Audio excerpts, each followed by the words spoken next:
Hey everyone and welcome to this S2.5 channel. Now I know it's been over a month since K-pop Demon Hunters dropped, but watching it back recently really made me notice some things, like some really amazing things. And the more I sat with it, the more I realized that this wasn't just some flashy animated flick with demon kicks and dance breaks. This was a message, a commentary, a whole word to the K-pop fandom in itself. Now before y'all say in the comments, relax, it's just a fun movie about self-love and girl power, let me stop you right there.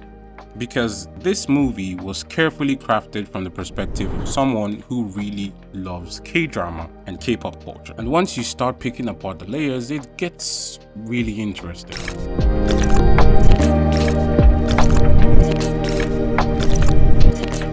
Okay, so what I love about this movie is how nothing feels random, like absolutely nothing. The writers didn't just throw in trendy aesthetics and call it a day. They built meaning into every single part of it. Okay, let's take the villain boy band, Saja.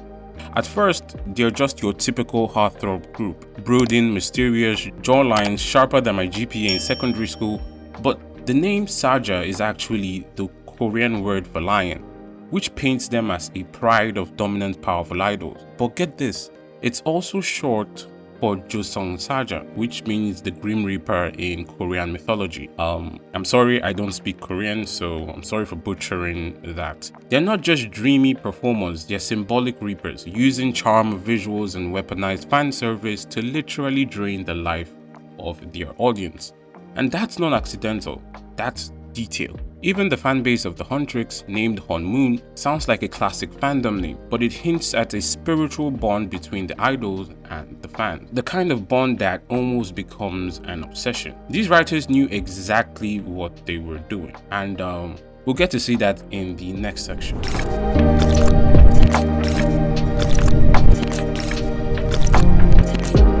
So let's talk about Rumi for a sec. To me, her demon marks weren't just glowing tattoos. They were a symbol, a metaphor for all the flaws idols are forced to hide. From birth, she was raised to be this pristine, picture-perfect doll, all under Celine's guidance, all for the sake of HUNTR.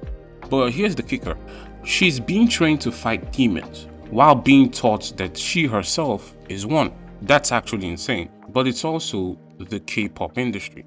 K-pop idols grow up in a robotic system, tight rules, no mistakes, no identity outside the image. And when they break those rules, they get burned. Like Jennie and Kai, dating scandal, or Mamu's Hwasa being dragged for her skin tone. Or even RM back in the day, constantly being mocked for not fitting the visual mold. It's harsh. Now this is why I really loved the ending of Rumi's arc, and it felt so powerful. She finally stops hiding, she accepts herself, and in that moment, her friends also accept her. What she was terrified of showing was actually her strength. Now let's get into the fan service angle, because this movie went there.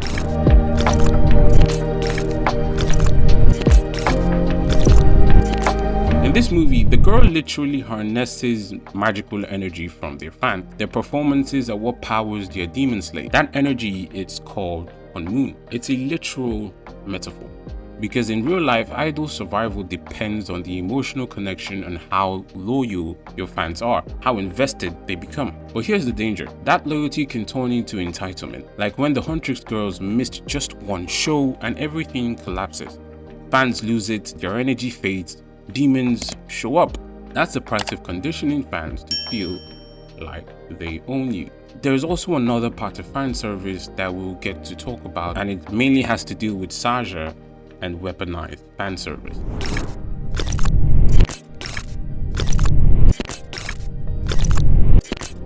So let's go back to the Saja boys, because whoa, they are the personification of weaponized fan service.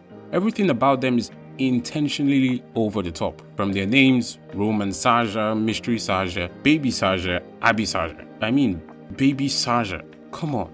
But that's the point. The writers were mocking how easily fan service can be sold into, how idol marketing plays into exactly what fans want to see. These boys are exaggerated, over-sexualized. They whisper, they wink, they do hip rolls like their life depends on it, because it does. Their song, Your Idol, is the crown jewel of the movie. It's hypnotic, it's seductive, but when you listen to the lyrics, let's get into it. You don't need to think, just follow. That's blind devotion. You belong to me, but I belong to everyone. That's the emotional imbalance of the parasocial relationship. And this gets dark when you realize that they're not just singing to fans, they are manipulating them. This is weaponized love. Love that exploits you, not empowers you. Look, K-pop Demon Hunters is brilliant. It's loud, colorful, funny, but it's also a mirror held up to a culture that sometimes forgets that idols are human. This wasn't satire, this was social commentary wrapped in eyeliner and demon kicks. And honestly, I think we need more movies like this. Movies that shine light on the problems that plagues a particular culture or specific communities. Alright y'all, I finally dropped a video after like 5 months. No excuses really, life just got busy, I guess. But if you're still here, thank you for watching. I appreciate the time that you take to watch this video, despite me not being active on YouTube for a very long period of time. So yeah, hopefully, you know, I start being on the grind and, you know, releasing more videos for you. And yeah, if you haven't subscribed yet, please go ahead and subscribe. If you vibed with this, you know, drop a like. This video was not necessarily to overhype the movie. The movie already has so much hype. Currently, I think is going to be the most streamed movie on Netflix. So I mean, the hype is already there. But I think the reason why I really spoke about this is the movie does a lot of social commentary on the whole K-pop culture and even K-drama culture to an extent, because if you watch the movie, there were hints towards K-drama too. So the movie, you know, spoke a lot and criticized a lot without being too edgy. And yeah, so yeah, if you liked it, you know, like the video, subscribe, you know, and yeah. Tell me in the comments also, did you catch all this when you watched it, or am I just over analyzing? Either way, God loves you and I love you too. Peace out. Bye.